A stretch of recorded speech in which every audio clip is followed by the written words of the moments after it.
Les embouteillages nous tuent à petits coups et nous ne nous en rendons pas compte. Nous dormons 5 heures de temps chaque nuit juste pour pouvoir être ponctuels au boulot. Nous devons peut-être revoir cette manière de faire les choses. Je suis Michel Seignon, ingénieur en génie civil, directeur général de Mighty Corporation, une entreprise de construction clé en main. L'un des dilemmes les plus courants est de savoir s'il vaut mieux payer un loyer élevé pour être proche de son lieu de travail ou d'économiser de l'argent en vivant loin et en faisant face aux embouteillages tous les jours. Et ça, c'est ce que nous allons aborder dans cette vidéo. Cotonou est le lieu par excellence pour les affaires et les activités, et Calavi est le lieu privilégié pour les habitations. J'ai à plusieurs reprises assisté à une sorte de culte qui consiste à quitter sa maison à Calavi tôt le matin pour Cotonou et à aller le soir de Cotonou vers Calavi. Ce phénomène en grande masse crée des embouteillages terribles comme vous pouvez le voir. La densité des embouteillages fait qu'on autorise certains véhicules à prendre par le sens interdit. Ici, vous pouvez voir une file interminable de véhicules.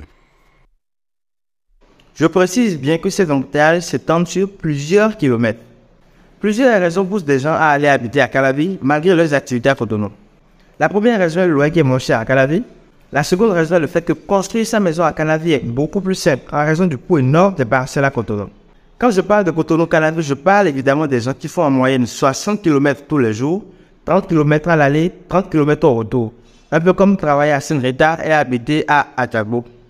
Mon analyse se penchera sur deux options. L'option 2 aborde ceux qui sont en voiture, qui habitent Calavi et qui ont leurs activités à Cotonou. C'est un suicide, mais j'y reviens. L'option 1 aborde les personnes ayant leur moto, habitant à Calavi et qui ont leurs activités à Cotonou. Rouler en moto sur une longue distance, et ce tous les jours, augmente le risque d'accident. Outre le risque d'accident, vous êtes exposé à la fumée, vous vous fatiguez après une si longue distance et vous n'êtes pas productif au boulot. Vous passez rarement du temps avec la famille en semaine parce que vous devez quitter la maison à 6 h du matin et rentrer à 22 h ou bien après. Et vous avez parfois du mal à remplir vos obligations conjugales. Si vous êtes dans cette catégorie, posez-vous ces 3 questions.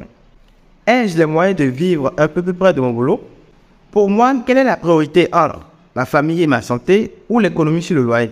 Et enfin, y a-t-il des raisons diverses qui m'obligent à acheter dans mon logement actuel? Si à la première question vous répondez oui, à la seconde ma famille et ma santé, et à la troisième non, vous pouvez planifier un déménagement pour que vous soyez plus heureux. Si vos réponses ne sont pas celles précédentes, gardez votre logement et écoutez attentivement la seconde option. La seconde option concerne principalement ceux qui se déplacent en voiture et qui se tapent environ 60 km tous les jours sans compter leurs courses personnelles. Si vous n'avez pas une contrainte réelle qui vous oblige à habiter aussi loin de votre boulot et que vous faites cette distance tous les jours juste parce que le loyer est moins cher ou parce que vous avez votre propre maison à Calavi, je pense personnellement qu'il s'agit là d'un suicide. Un de mes nouveaux clients qui m'a connu sur TikTok m'a clairement dit que sa tension commence à monter quand il est dans les embouteillages parce qu'il ne supporte pas voir son carburant brûler sans qu'il n'avance.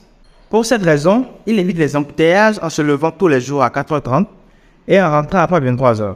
Actuellement, nous travaillons sur son projet de construction à Cotonou parce qu'il n'en peut plus. C'est d'ailleurs lui qui a insisté pour que je fasse cette vidéo parce qu'il pense que cela pourrait sauver des vies.